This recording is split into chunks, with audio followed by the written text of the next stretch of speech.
The broadcast is now starting. All attendees are in listen-only mode. Good afternoon. My name is Katie Field. I am the president of Halo Labs, and I will be your conference moderator today.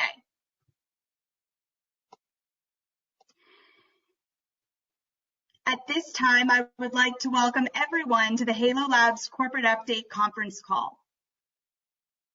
All lines have been placed on mute to prevent any background noise. Keep in mind this session will be recorded. After the speaker's remarks, there will be a live Q&A answer session. And if you would like to ask a question, you submit it by pressing raising your hand in the right-hand side of the GoToWebinar attendee screen. The format will be speaker's presentation by Kiran, Sidhu, our Chief Executive Officer, and Philip Vandenberg, our Chief Financial Officer. That has been pre-recorded. And again, that will be followed by a live Q&A. Before we segue into that next part, I would just also like to take a moment to extend, on behalf of Halo Labs, our heartfelt concern and sympathy for all the communities, both in the U.S., the markets where we operate, and internationally, for those who have been affected by COVID-19. With that being said, I would like to, again, just clarify that the speakers on today's call will be Kiran, Sidhu and Philip Vandenberg. And I would like to remind listeners that certain statements made during this call may constitute forward-looking information and forward-looking statements within the meaning of applicable securities laws. These statements involve known and unknown risks and uncertainties and other factors which may cause the actual results, performance, or achievements of Halo Labs and its subsidiaries or the industry in which it operates to be materially different from future results, performance, or achievements expressed or implied by such forward-looking statements. When used in this conference call presentation, such statements use words such as may, will, expect, believe, plan, or other similar terminology. These statements reflect management's current expectations regarding future events and operating performance and speak only as of the date hereof. Keep in mind these risk factors are discussed in detail under the headline Risk Factors in our annual information form dated April 16, 2020 and filed on SEDAR. New risk factors may arise from time to time, and it is not possible for management to predict all of these risk factors or the extent to which any factor or combination of factors may cause actual results, performance, or achievements to be materially different from those statements contained in the forward-looking financial statements. Given these risks and uncertainties, investors should not place undue reliance on forward-looking statements as a prediction of actual results. Although the forward-looking statements contained in this presentation are based on what management believes to be reasonable assumptions, Halo cannot assure investors that actual results will be consistent with these forward-looking statements. The company undertakes no obligation to update or revise any forward-looking statements, whether as a result of new information, future events, or otherwise, other than as required under securities legislation. And keep in mind, because many of you have tried to chime in registering after the fact, this will be recorded. So again, this will be posted and be available going forward. I will now turn the call over to Philip Vandenberg, our Chief Financial Officer, in the pre-recorded earnings statement. Okay, thank you, Peter. Let me take you through the highlights of 2019 and also the fourth quarter. 2019 revenues increased with 158% to 28.1 billion. That's reflecting the inclusion of Coastal Harvest for the year and also in the first two quarters of 2018, it's around wasn't there. Comparable revenues increased with 6.2%.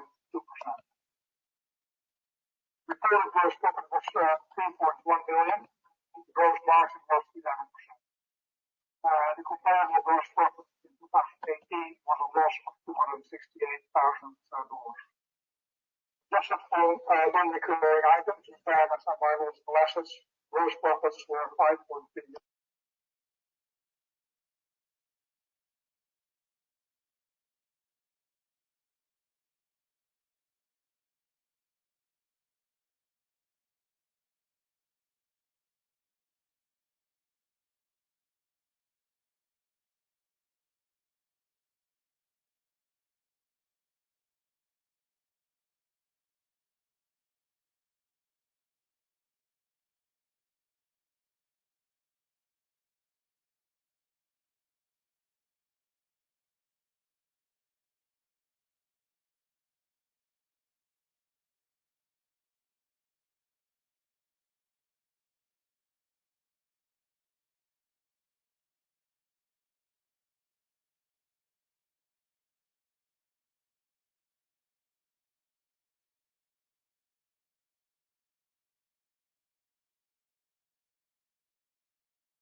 2019 prices were flat year on year, and Q4 prices declined to 66%, which was really a mixed effect. 2019 unit sales in grams increased with 159%. Q4 increased with 166%, reflecting the inclusion of Coastal Harvest and HMO, and flour sales in Q4 2019. And also a total of 3.4 million grams of sausage mix with an average price of $8.19 in 2019. Turning to operations. A&M. 2019 revenue was 10.9 million, a 6% increase. Q4 revenues declined with 23% to 1.9 million, reflecting vaporized prices. 2019 gross profit was 1.2 million, and a loss in 2018 was 93,000. The gross margin was 10.8%, and the Q4 gross loss was 2 million. The adjusted gross profit was 2.6 million, and in 2018 the comparable number was 83,000. The adjusted gross margin was 24.1%. The Q4 2019 adjusted gross profit was 1 million, and in Q4 2018 that was $280,000. Non-recurring items were 849,000, which was excessive sales returns of 664,000, and customer write-offs of 185,000 for in Q4. Impairments were 820,000. They were oil impairments of 527,000, cartridge write-downs or impairments of 294,000. They all occurred in the fourth quarter. The gain in biological assets happened only in A&M. It was 222,000 for the year, and there was a reversal in Q4 of 1.4 million when everything was leased to the facility and left the growth. Prices declined with 14% as a result of mix. However, share increased in Q4 2019 after having had a tough time for most of the year, and it got close back to the average of 2018. Included in the sales are 952 pounds of flour at a 494 per pound price for $1.09 per gram. As an illustration, prices increased with 21% for the first 9 months, but declined with 65% in Q4 following this mix effect. A&M sold a total of 1.6 million grams across its mix in 2019 at an average price of $9.24. Turning to HLO. The 2019 revenue was 2 million, a 224% increase. Q4 revenues declined with 65% to $200,000, reflecting price declines and business runoff. Gross loss was 0.6 billion. In 2018, there was a gross profit of 75,000. The adjusted gross profit was minus 340,000, and in 2018, 75,000. Impairments for this work and that time for Q4 were $226,000. Prices declined with 26% for the result of the price markdown for which this impairment was taken. HLO sold a total of 86,000 grams in 2019 at an average price of $25.80. HLO is no longer subjected to the total product mix of HLO. Turning to Coastal Harvest. 2019 revenue was 15.3 million, and Q4 revenue was 0.6 million. Cat City depends on 2 large customers. The company decided to reduce the exposure. In 2020, Cat City will take up as for recent press release, the acquisition of Meta Distribution will start contributing. 2019 gross profit was 2.5 million. Gross margin was 16.4%. In comparison with a loss of 1 million for reasons mentioned before. Adjusted gross profit was 3 million. The gross margin was 19.4%, and Q4 was a loss of 500,000. Non-recurring items were 286,000, basically reflecting commissions belonging to Q2. Impairments were 191,000, which was an oil impairment. Coastal Harvest sold 1.7 million grams in 2019 at an average price of $9.49. Turning to operating expenses. 2019 OPEX was 27 million compared with 9.7 million in 2018. Q4 OPEX was 13.8 million compared with 4 million in the previous year.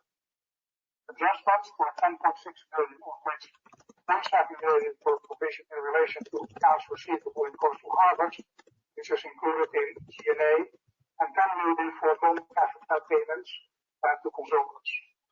Adjusted OPEX was 16.4 million in 2019 and 3.2 million in Q4 2019, which was a 15% year-on-year increase. Turning to the components of operating expenses, the major ones. G&A was 4.7 million, adjusted for provisions 3.9 million, 49% increase, reflecting Coastal Harvest contribution for the first time. The Q4 adjusted G&A was 1 million, which was a year-on-year increase of 13%. Professional, the total was 9.9 million in 2019, and adjusted for non-cash consultants of 7.6 million, it was 2.3 million, a 16% year-on-year increase. Non-cash consulting fees were 2.5 million in Q3 and 5.2 million in Q4. This reflects payments in shares of advisors.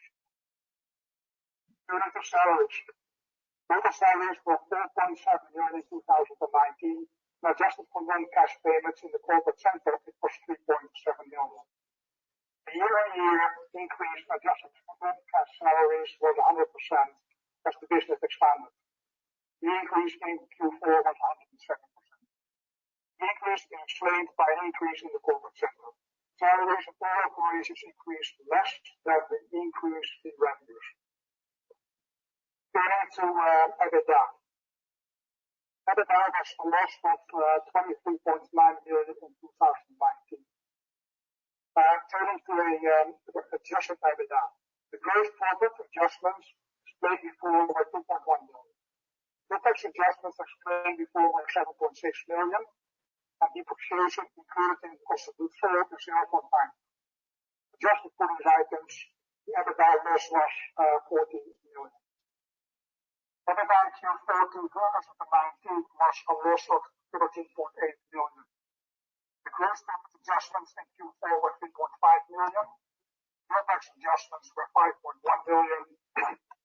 The depreciation was 239,000.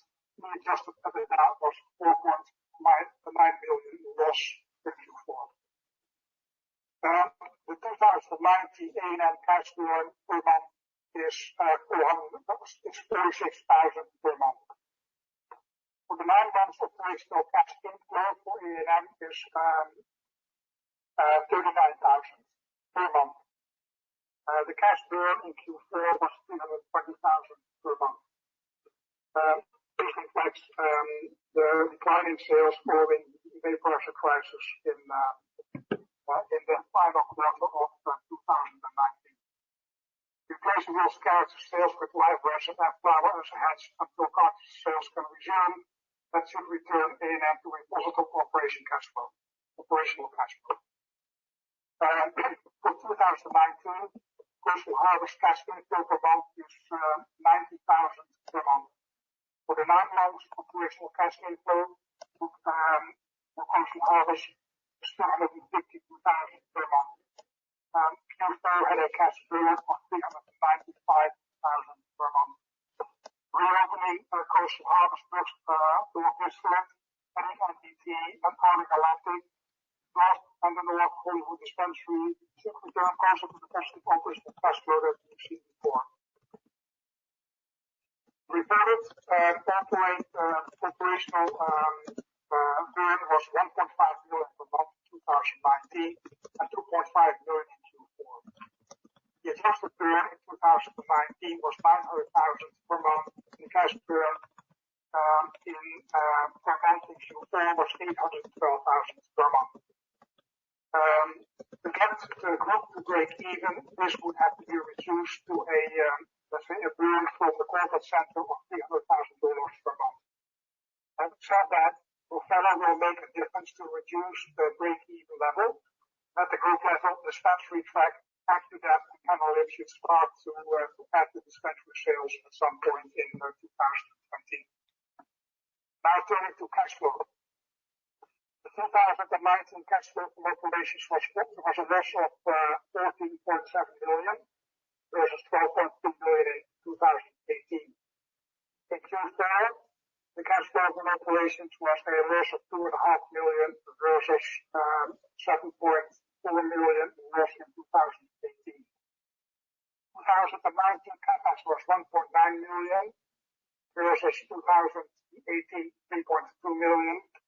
And in Q4 2019 it was 800,000 versus 1.9 million in the fourth quarter of 2000. Not in the fourth quarter, but in 2018. The company has been preserving cash in the current environment. 2019 cash flow from finance was 21.9 million after share issuance costs. In 2018, this was 16 million. In Q4, the income from finance was 3.5 million. Finance in 2019 came predominantly from the 2019 convertible earlier in the year. For 2019, the total cash inflow was 5.3 million, and it was $273,000 in the fourth quarter of 2019. Q4 benefited from a sale of leaseback transaction of equipment. Cash was 6.1 million at the end of the year, of which 1.7 million is restricted in relation to escrow food trust 2019 convertible. Turning to the balance sheet. Net debt at year-end was 10.1 million. Net assets were 24.3 million. Debt to equity ratio was 70%, which points at a very healthy balance sheet. Current assets were 24.1 million. Current liabilities were 8.1 million. Therefore, the company has a working capital of 15.3 million, which includes 7.3 million of inventory.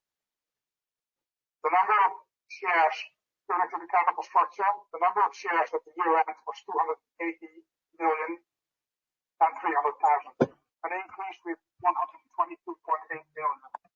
The increase in Q4 was 69.6 million shares following the M&A activity in Q3 and Q4. There were 146 million and 700,000 warrants outstanding, an increase for the year of 24.5 million warrants. Local warrants were 4.6 million, which 2.9 were issued and 974,000 were exercised. There were 6.8 million options. There were no options issued. 3.4 million options were forfeited as employees left the company, and 351,000 options were exercised. Share capital increased with 36.2 million to 67 million. I just mentioned a few of the larger items. 16.1 million shares were issued through private placements. 46.8 million shares were issued for acquisitions. They were non-cash. The capital contribution of that was 10.9 million. 10.4 million shares were raised to retire debt. 30 million shares were issued on conversion of the 2019 convertible. 28 million shares were issued for share-based services, and 4.5 million shares were issued on the conversion of options and warrants. That concludes my presentation. Thank you. Thank you, Philip. Now I will turn it over to Kiran, our Chief Executive Officer. Good afternoon, everybody. I first wanted to start by giving some cautionary notes on forward guidance. We as a company do not provide forward guidance. We are hoping to pick up some analyst coverage by the end of Q3. We're working diligently on that with some investment banks to encourage them to pick up analyst coverage. They themselves may give forward guidance, but as stated, we do not. Also, in light of COVID-19, it's hard to predict outcomes of certain events that we thought were probable before. So a good example is the Central Bank of Lesotho giving us the final stamp for the approval of the acquisition of Buffalo. Until COVID-19 became a pandemic and Lesotho shut down effectively their government offices, except for what they deem as necessary work, we were in line to get the stamp within 24 to 72 hours. Now that the government offices are shut down, we're still being assured that we will get that stamp, and it's a matter of formality. But when it will come is really at the mercy of the pandemic and not so much the central bank anymore. Another good example of how COVID has affected us is with our NoHo dispensary acquisition. The BCC, again, is working remotely and only doing necessary actions. That's the Bureau of Cannabis Control. And the issue there is, again, trying to get someone to approve the transfer of the license so we can begin our construction and start producing revenue. Again, the timing of that is uncertain as a result of the pandemic. That being said, we again got very good news out of LA where there were positive results from the audit, which basically perfected the license that we have intended to purchase. Thanks, Katie. Okay, great. Well, look, I just wanted to first say thank you all for joining us. That portion was pre-recorded and we were having technical difficulties with the audio. So I just want to reassure everyone who is attending and everyone who registered that all of these recordings, including that one, will be available when you hear it in the context of just the recording itself. It's going to come through very, very clearly for you. And as always, we encourage you to submit your questions. A few of you have already done so. And with that being said, we'll get started with the live Q&A. And again, please submit your questions because we will continue to take them throughout the duration of our presentation here. Okay, Kiran, this question is for you. We are waiting. Okay, you're there. Good. We are waiting for Buffalo to close, and we've been waiting for a long time. Why hasn't it been done yet? And is it something to do with COVID-19? Well, I spoke to that during the pre-recorded point that we just went through. Katie, can you hear me clearly, by the way? Am I coming through clearly? I can hear you clearly, and I will continue to monitor the questions just to make sure of that. Yep. All right. So what we've seen with Lesotho and the lockdown, the Lesotho lockdown and the South Africa lockdown are more along the lines of the Chinese lockdown than the U.S. style lockdown. So with us, where we are, we have to have special permits to continue work, and those special permits are strictly monitored by local law enforcement at this time. So since they are monitored by law enforcement, that every day they actually come by and count how many people we have and to make sure that they do have permits at different times. Our operations are not impacted materially. In terms of trying to get a CBL stamp of approval, Louisa and the team are pressing the central bank, but the central bank's governors and officers have said, look, right now they're operating in a skeleton staff and only doing essential services. That being said, we'll continue to persist on that. I myself am frustrated by the situation, as are many of our shareholders.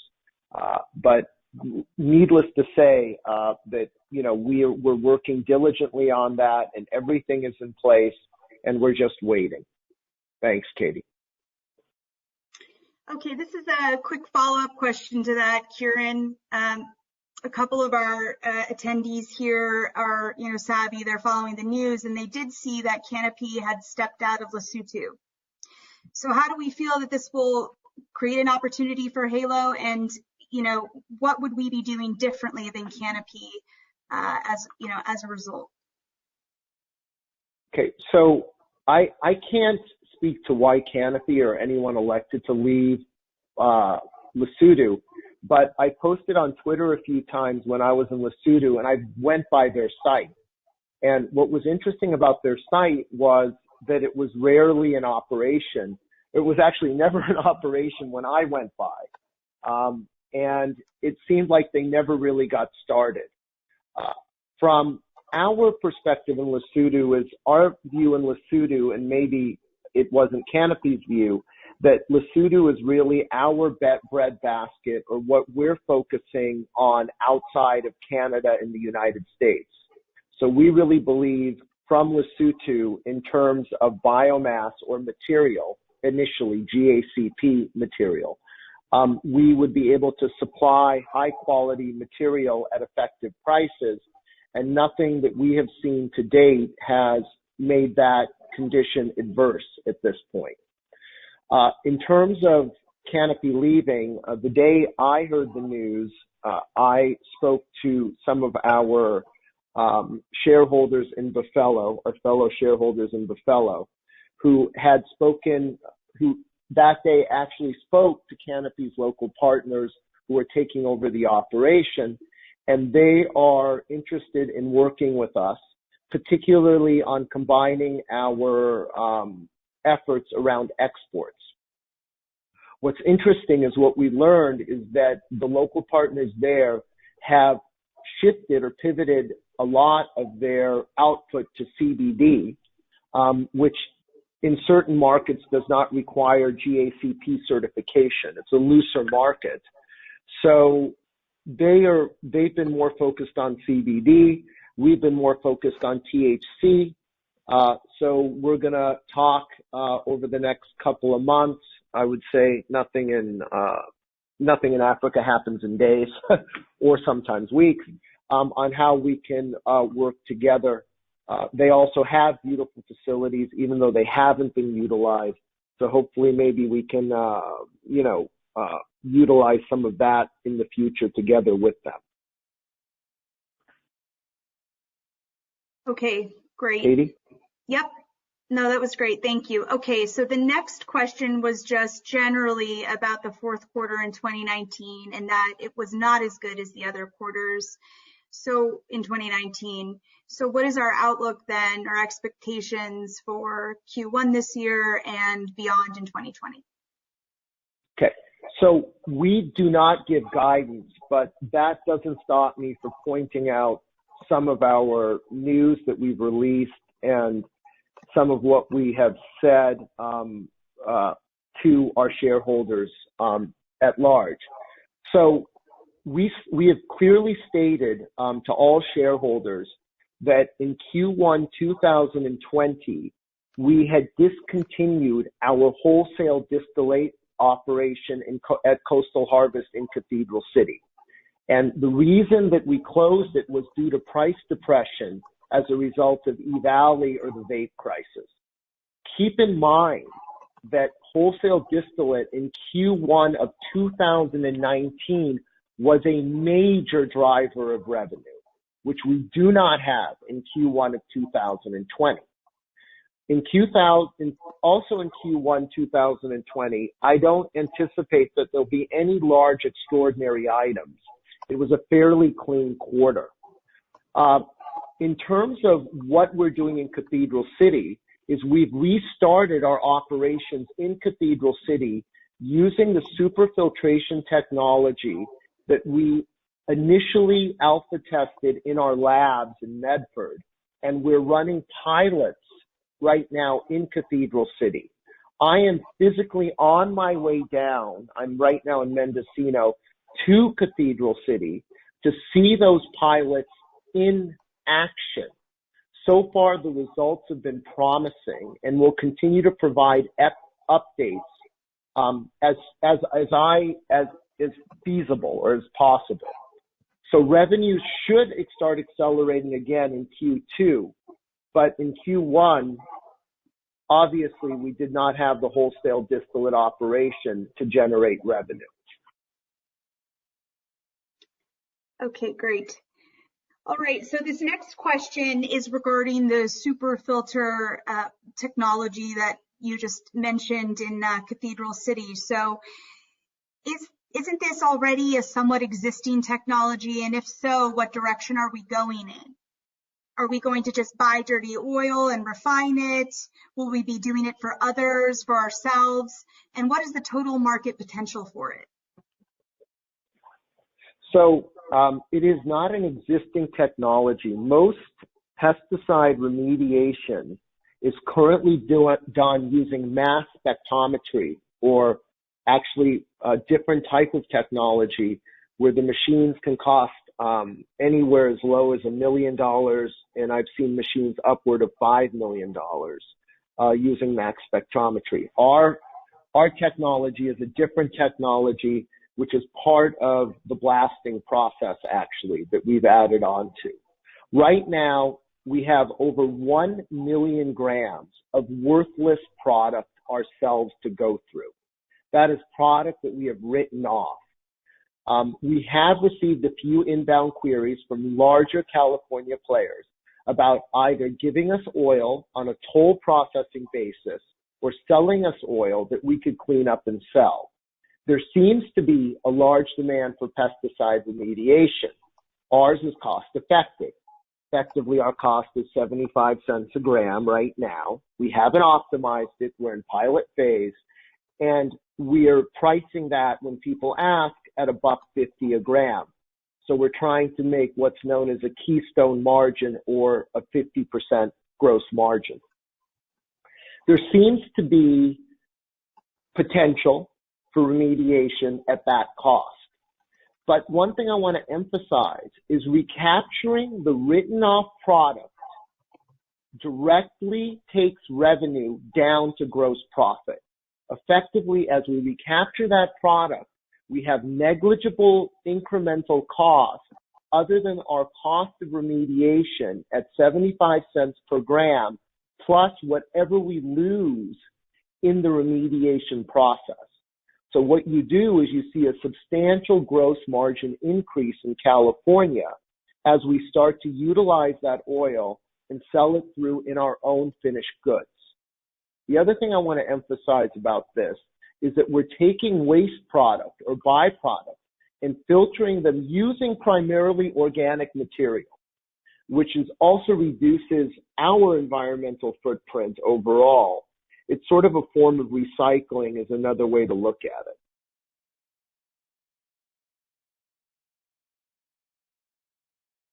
True. Okay. Go ahead, Katie. Yep. Okay, so the next question is regarding the flower shop deal. And many of the attendees have been excited about it and they've commented positively about it, but they are wondering how significant GEZ's involvement will be to promote the actual Brandon cannabis products. Will he be fully committed, and what can we expect? Okay, so it took a while, I'd say, for Gerald and Gabe and Isaac to get comfortable with us and for us to get comfortable with them. And working with an A-list celebrity like Gerald or G-Eazy is not it's kind of tricky, as we've learned in terms of management, legal clearances, and all sorts of other clearances that they themselves have on their side. As part of the deal, this is his exclusive sort of venture in cannabis is going to be Feel Better. That is what he is fully committed to. And again, we at Halo plan to promote Feel Better as our higher end brand. So G has already announced the venture on his Instagram. So people can go to his Instagram and see that. And I think if you look at this relative to other deals, again, I can't comment on Drake and Canopy. I cannot comment on Khalifa and Jay-Z. I don't know if they were active the day of announcement on Instagram and how active those celebrities really were. But with Genie, we wanted to make sure he was active. And he also is a part owner in the venture. The last thing is all monies raised by Feel Better are going to feel better. G-Eazy's agreed that any expense he incurs over $1,000, that the Feel Better board will pre-approve or Feel Better management will pre-approve, which we're going to be part of. So it's not like we're giving money to a celebrity for an endorsement. We're going into partnership with Gerald, with Gabe, and with Isaac.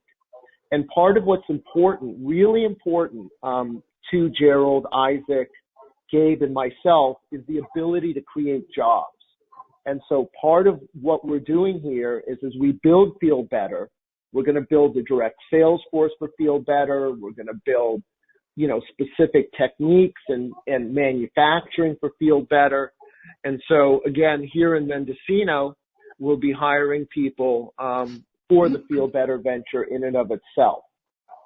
Lastly, barring any COVID-19 travel restrictions, I plan to go down in the next 2 weeks and meet with Gerald and his management in LA to continue the discussions on actually the launch and getting the documents all signed over the next 4 to 6 weeks. Great. Well, this next question, Kiran, is regarding another expansion of product in California. This time, though, they are wondering about edibles, noting that there's actually a pretty fragmented space there, a lot of competition. So why Halo edibles? And will it be a value edibles offering or more of a premium luxury type offering? Okay. So our roots at Halo vis-a-vis A&M have always been on the value side. Given Andreas's background as a co-founder with Walmart, he's really ingrained that in our culture. So in terms of edibles, in Oregon, in terms of unit volume, I think we're one of the largest players in the state. And what we are there is, again, we're a value brand. So now in California, through the reestablishment of the superfiltration process and the relaunch of Coastal, oil, which is the highest cost of goods sold of an edible, really becomes a low cost for us, which we believe to be as low, if not lower, than anyone in the state. So the concept there is to produce the same lines that we've produced in Oregon, which is our Hush Chews or gummies and our Scissor or tincture, and have a release schedule of late Q2, early Q3. And think of edibles as a substrate. In our mind, our edibles taste great. I'll probably post a picture of some samples coming off the line here at MDT later today or, this week in Twitter as I sit here at MDT. But think of a edible or a tincture or a syrup as a delivery mechanism. So if your cost of goods sold, which is principally oil, is low, then it's just a question of how effectively you can manufacture the delivery substrates in order to have a competitive cost advantage that you can sustain over time in California. Agreed.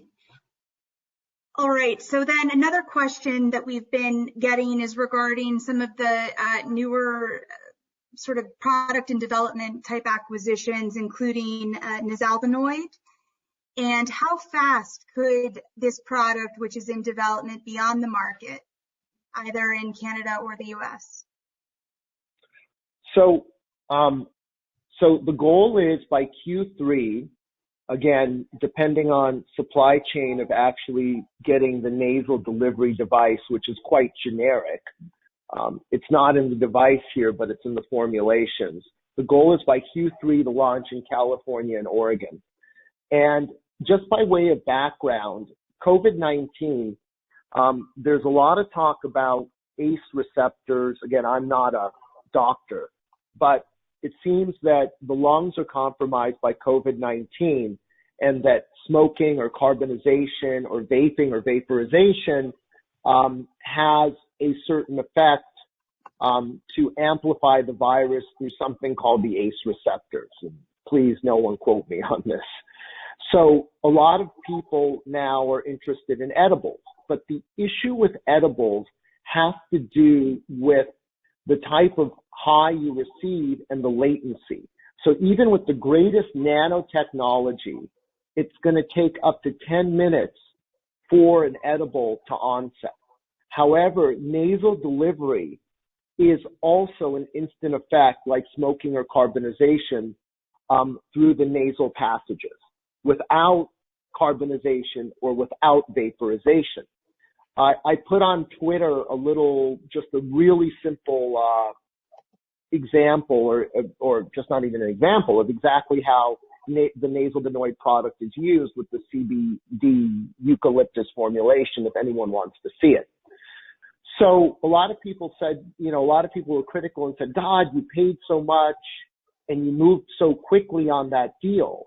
And the way I look at it was really simple. We have 5 tested formulations. We plan to launch 15 SKUs, 5 CBD, 5 THC, and 5 1-to-1 CBD THC off those formulations. If, let's say, by the end of Q3, hypothetically, we could do 500,000 of incremental gross profit, of incremental revenue at a 40% margin, that's roughly 200,000 of margin contribution a month. And it gives our salesmen another differentiating factor in our bag. So if that's 200,000, if we can get up to a $200,000 rate, that effectively gives us a payback of less than 2 years. So hence, that was our thought process behind it. And sometimes in life, it's much better, in my opinion, to build versus buying, because right now we don't have the staff or the bandwidth to build these things. So it's much easier to buy them and deploy them. Similarly, people have been asking about our software acquisitions. And the key to our software acquisitions right now is getting our dispensaries up in order to pilot our own software before we start rolling it out. So the critical thing is getting some of our dispensaries up, seeing how our software fits in, optimizing it, and then rolling it out, or keeping it ourselves in the markets we serve for our own competitive advantages. Okay, great. So then, so I think we have about one more question here, which was regarding the Los Angeles dispensary and about when construction would start and what is missing in order to really commence with this. So I can address this. Primarily we've done everything that we need to do in the sense that the merger agreement's been executed. And the only thing that we're pending is the actual transfer of the ownership and the license to Halo. And that is really up to the city of Los Angeles and the regulating body, although we've submitted all the documentation. Our principals in our company, in our licenses that are already in California are already approved by the state of California. So in theory, it should be a more seamless process. But I think, again, with COVID-19, that has placed some of these regulatory approvals on the back burner. Not necessarily the back burner, but just slowed it down. So that's the timing is a little uncertain, and we are, waiting anxiously as well. As we are with Buffalo and just getting that last approval. That being said, we have already lined up all of the other aspects to do with building the dispensary out. such as all of the plans are in place. We have our contractors lined up. We're looking towards getting some, inspections that are involved with the process and expediting those. And we potentially think that this could shorten the time frame so that once we do get that final green light, the dispensary could be built out within 45 days. So that is something that, again, we view as very important. And right now, it's just a matter of getting that green light, again, from the city of Los Angeles. So that being said, I believe that we've covered most of the questions. We, again, apologize for the technical difficulties earlier in the presentation. We want to assure everyone, though, both to the ones that attended the call, the ones that registered for the call, that all of the recordings are going to be available, both in terms of it will be posted on our website, but we will also be sending those directly around to everyone that registered and attended or attended. So you should be able to get that, and we encourage you listen to it again. We appreciate your time. And if you have any further questions, you can feel free to submit that to our investor relations email, or you can message us on Twitter or any of the social media accounts. We really do welcome your questions, and we value you as shareholders of our company. So Kiran or Philip, do either of you have any further comments or any closing remarks? Philip, I think one thing that's important that was a little muddled during the first part is, if you have a chance, can you go over the state of our balance sheet? Because really in Q4 and Q1, we didn't manage so much by income statement, but we really managed much more so by balance sheet and then looking at cash on cash. So if you can explain to people the state of our balance sheet as of Q4 and how we really emphasize that.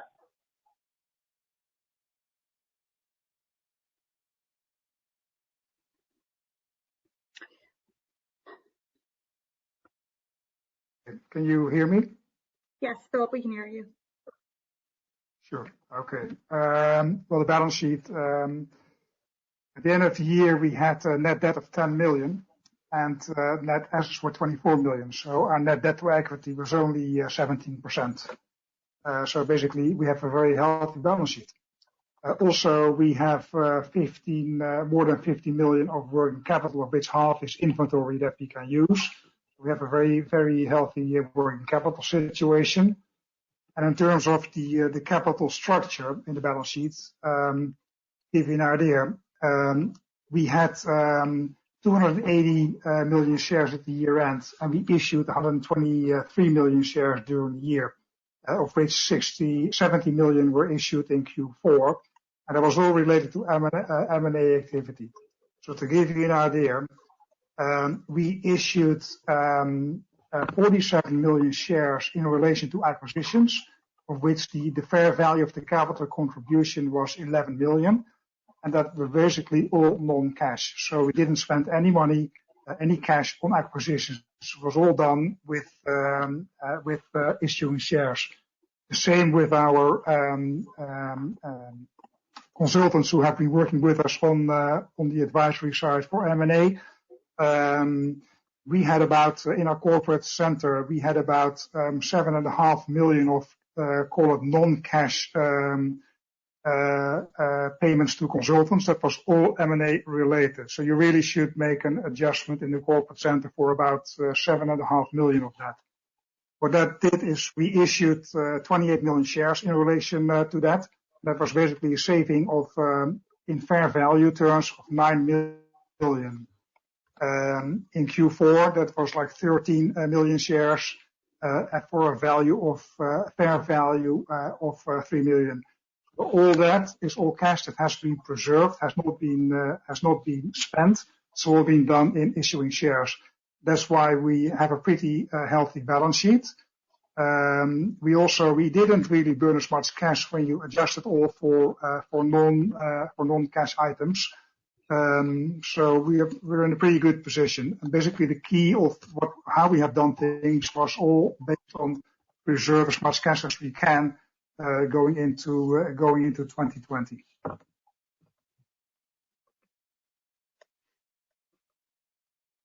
That is pretty much it. Okay, great. No, I'm glad that you discussed that, Philip, because that is a question that was that some of the attendees had asked in the question panel here. So I'm glad that we got to that. Kiran, is there any chance that we can comment on the UK and some of the press that we've disclosed around that? Sure. So we, I think today or tomorrow, need to get an extension from the principals of CanMart, which we're in the process of securing.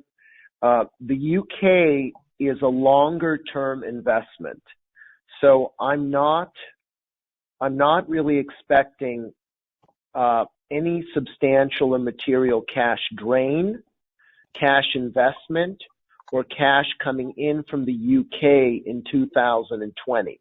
The key is to get that distributor up for what I believe they call like CMBPs or whatever, for cannabis medicinal-based products, is the acronym they use in the UK. So to be in shape to actually begin getting that chain established, it sort of reminds me of when we did it early on in Oregon, when we were one of the first distributors, and how that was very critical in order to maintain share in Oregon. Similarly, in the UK, the goal is with non-material cash investment to be able to get that business up and running, and then look in 2021, 2022, when Prohibition Partners and other sources, they're the equivalent, I believe, not the equivalent, but they're like a BDS in Europe, say that market is going to dramatically increase. So it's just having a seat at the table, and it's connecting the dots from what I call seed all the way to sale. And what I mean by that is seed sort of being the DNA and our seeds in Lespudu, and the sale being, let's say, in the UK, in Malta, in Spain, in Greece, in Australia, potentially even in Israel, is where you want to start developing sales. And I think the UK, in terms of cannabis consumption, is one of the top markets in Europe currently, and will continue to be so in the future. It's just like the U.S. come 2012, and that is shifting that demand from the gray or black market to the white market, which, as we've seen in the U.S., just takes time and having a seat at the table as that happens.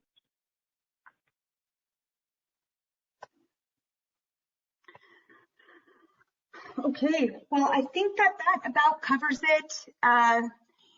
Philip, Kiran, if you have any further questions or remarks or anything else that you think we need to address, now would be the time to do so.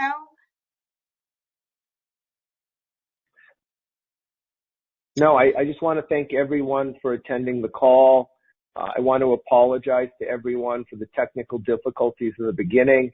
Part of what I think happened is we actually maxed bandwidth, which I think is just a sign of the times. As Katie said, every recording, all the recordings will be posted online. We'll try to be as responsive as we can to questions. To a lot of people who follow me on Twitter, I have not been as active on Twitter as I normally was. I think that was a source of frustration for a lot of people, and that had to do with the fact that earnings were coming out, and during a period right before earnings are coming out, we prefer to be a little bit more quiet. Now that we're 72 hours, or soon will be 72 hours after earnings, you'll be seeing a lot more responsiveness from us to the extent we can be responsive.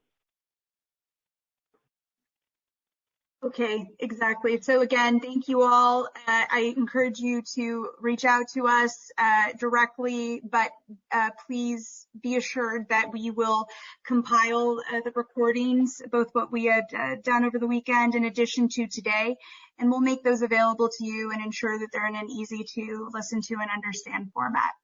So again, thank you so much for joining us, and we look forward to continuing to hear from you, and thank you again for being our shareholders.